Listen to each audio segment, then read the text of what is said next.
ఓ రాజకీయ పార్టీ అన్నాక పబ్లిక్లకు వచ్చి ప్రచారం చేసుకోవాలి, తప్పదు. క్యాడరు లీడర్ బలం లేకున్నా కానీ పవర్లకు వచ్చేది పక్కా మేమే. అట్లా అధికారంలోకి రాగానే ఇట్లా హామీలు నెరవేరుస్తాం అని మందికి మాటలు చెప్పాలి. గెలిచినాడు చూసుకుందాం తీ అని అన్ని తీర్ల జనాలకు ఆశ పుట్టేటట్టు తీరు ఫ్రీ హామీలు ఇవ్వాలి.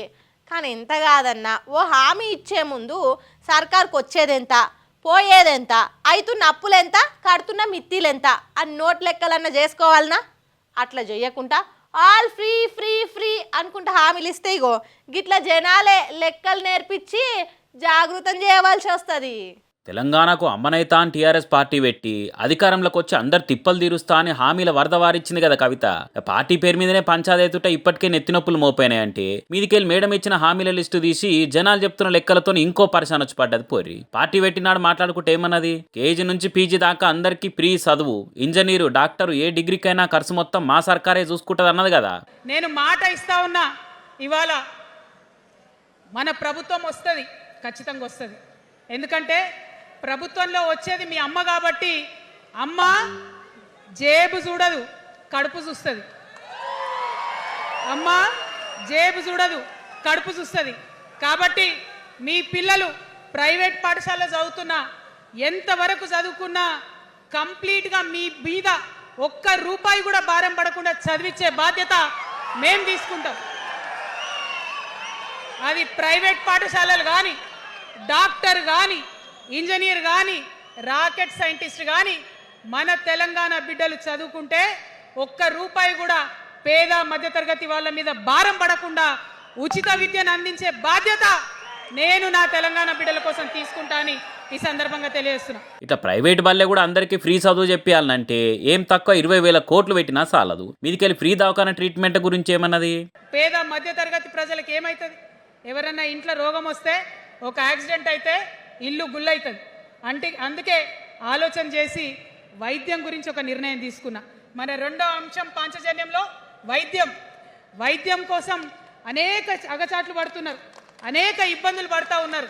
నేను ఒకటే మాట ఇస్తా ఉన్నా, ఏ రోగమన్నా రాని, ఎంత పెద్ద హాస్పిటల్ అన్నా కానీ మన తెలంగాణలో మన జబ్బు ఎక్కడ తగ్గుతుందో అక్కడ మీ జేబులకెళ్ళి ఒక్క రూపాయి ఖర్చు కాకుండా ఉచిత వైద్యం అందించే బాధ్యత మేము తీసుకుంటా ఉన్నాం. ఏ రోగం వచ్చినా ఎంత పెద్ద దవాఖానైనా పబ్లిక్ జేబుల్లోకి వెళ్ళి ఒక్క రూపాయి ఖర్చు కాకుండా అందరికి ఉచిత వైద్యం అందించే బాధ్యత తీసుకుంటాం అనుకొచ్చింది. మంచిదే. మరి అన్నిటికీ ప్రైవేట్ దవాఖానాల్లో కూడా ఫ్రీ చేయాలంటే దానికో 40,000 కోట్లు వేసుకోవాల్సిందే కదా. ఇక లోన్ల ముచ్చట చెప్పుకుంటే ఏమన్నది, ఉపాధి అంటే కేవలం ఉద్యోగం కాదు.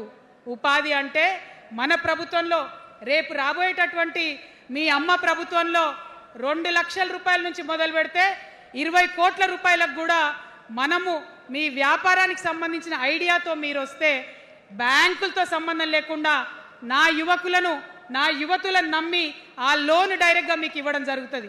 2 లక్షల నుంచి 20 కోట్ల రూపాయల లోన్ నిరుద్యోగులకు ఇప్పిస్తారంటే 30 లక్షల నిరుద్యోగుల్లో 10 లక్షల మందికి 20 కోట్లు కాదు కదా, తలా 2 లక్షల లోన్ ఇచ్చినా 20,000 కోట్లు కావాల్సిందే. ఇక కొలువుల గురించి ఇంకేమన్నది, స్టడీ చేసిన దానికి ఏంటంటే ఎవరైతే ఉద్యోగం చేయాలనే యూత్ ఉంటారో వాళ్ళకి మొదటి సంవత్సరమే మన గవర్నమెంట్ వచ్చినాక 4 లక్షల ఉద్యోగాలు ఒక్కటేసారి సింగిల్ నోటిఫికేషన్తోని ఇచ్చి తీర్థం. ఇది నా మాట.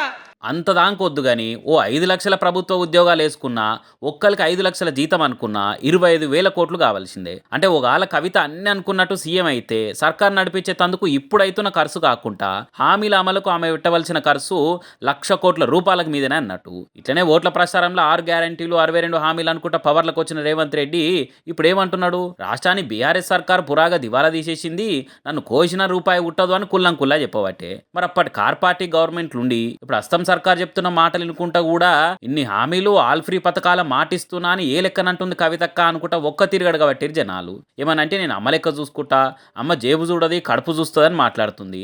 మరి జేబు చూడకుంటే ఏడంగా పైసలు పుట్టుకొస్తాయి? ఖజానా ఖాళీ అయిన పరిస్థితి ఉంటే 1,00,000 కోట్ల హామీలు ఎట్లా నెరవేరుతాయి? పవర్లకు వచ్చినాడు కదా పంచాదంతా, వచ్చేది ఉందా చేసేది ఉందా? ఇప్పుడు మన హామీలు చెప్పుకుంటా పోతే పోయేదేమున్నది, అన్ని ఫ్రీ అని ఎప్పుడైతే ఫ్రీనే కదా అని అనుకుందాం మేడం మరి అనుకుంటా సోషల్ మీడియాలో కామెంట్లు వేస్తున్నాడు జనాలు. ఇప్పుడున్న కాంగ్రెస్ సర్కార్ ఇచ్చిన 6 గ్యారంటీలకే పవర్లకు వచ్చి 30 నెలలైనా దిక్కు దివానం లేదు. మరి ఇంకా చదువు దావకాన ఆల్ ఫ్రీ అని అంటే జనాలు నమ్మే తట్టున్నారని మేడం ఎట్లా నమ్మిందో అని అనుకుంటా ఇంకొందరు లాజికులు తీస్తున్నారు. మరి జనాలే ఏ హామీకి ఎంత అని ఇన్ని లెక్కలేస్తుంటే అడుగుతున్నది చూసి ఓట్ల ప్రచారం నాటికి ఏమైనా వెనక ముందు అరుచుకొని అప్పుడు హామీలు ప్రింట్ కొట్టించి పబ్లిక్లో పాంప్లెట్లు వంచుతుందేమో చూడాలి మరిగా. ఓ దిక్కు మోడీ అసంటి మోతవారి లీడర్లే రీల్స్ ఇన్స్టా సోషల్ మీడియాని వాడుకోండ్రి పబ్లిక్లో ప్రచారం చేసుకొని వాళ్ళకు టచ్లుండుండ్రి అని చెప్తుంటే ఇంకో దిక్కు కాంగ్రెస్ వాళ్ళు మాత్రం సోషల్ మీడియాని బ్యాన్ చేయాలని అంటురట. అగో ఇది ఎక్కడ పంచాది దాంతో నాలకేం తిప్పలు వచ్చింది ఇప్పుడు అనంటే ఎమ్మెల్యే సాబే ఎందుకనే చెప్తుంది చూడుండ్రి. ఆడలేక ఆకిలి పొక్కిలంటే గిదే కావచ్చు. సర్కారు హామీలు అమలు చేయలేక పబ్లిక్ తిప్పలు తీర్చలేక సోషల్ మీడియా మీద పడ్డది ఇట్లా కాంగ్రెస్ ఎమ్మెల్యే దానం నాగేందర్ సారు వారు. సోషల్ మీడియాతోనే పెద్ద నెత్తినొప్పి అయిపోయేది, ఏది మాట్లాడినా కష్టం అయిపోయి, అందుకే సోషల్ మీడియాని బ్యాన్ చేస్తే బెస్ట్ ఏమో అనుకుంటున్నాను. మా కాంగ్రెస్ పార్టీకి సోషల్ మీడియా పెద్ద తలకాయ నొప్పి లెక్క మారిపోయింది, అందుకే బ్యాన్ చేయాలని ఏ తీరులో నవ్వుకుంటూ చెప్తుండో చూసిరా. అయినా అంటారు కానీ ఎందుకు బ్యాన్ చేయాలి సార్ సోషల్ మీడియాని? మీరు చెప్పిన 6 గ్యారెంటీలు అత్తాపత్తా లేవని జనాలు పోస్టులు వేసి పోటు ఓడుచుకుంటూ అడుగుతున్నందుక. ఒడ్లు కొనకుండా రైతు బంధు టైంకి ఇవ్వకుండా అన్నదాతలు ఆగమవుతురని ప్రతి ఊళ్ళకెళ్ళి వీడియోలు రైతుల రందులు బయటకు వస్తున్నందుక. మేము నీళ్ళు ఇయ్యలేం కానీ రక్తం చల్లి పంటలు పండించుకోరని అంటున్నందుక. ఇంజనీరింగ్ స్టూడెంట్లు క్రిమినల్ వేస్ట్ అని చదువు చెప్పిన సార్లు టీచర్ల ముందే సీఎం సార్ ఇచ్చిన స్పీచ్లు వైరల్ అయినందుక. వానలు రాకుండా ప్రతిపక్షాలు క్షుద్ర పూజలు చేస్తున్నారని మీ పార్టీ లీడర్లే మూఢనమ్మకాలను ముంగటేసుకుంటూ మాట్లాడుతున్నందుక. లేకుంటే ఇవన్నీ బయటకు వస్తే వచ్చే ఎలక్షన్ల నాటికి ఓట్లు రాలవన్న నిజం తెలిసిపోయినందుక.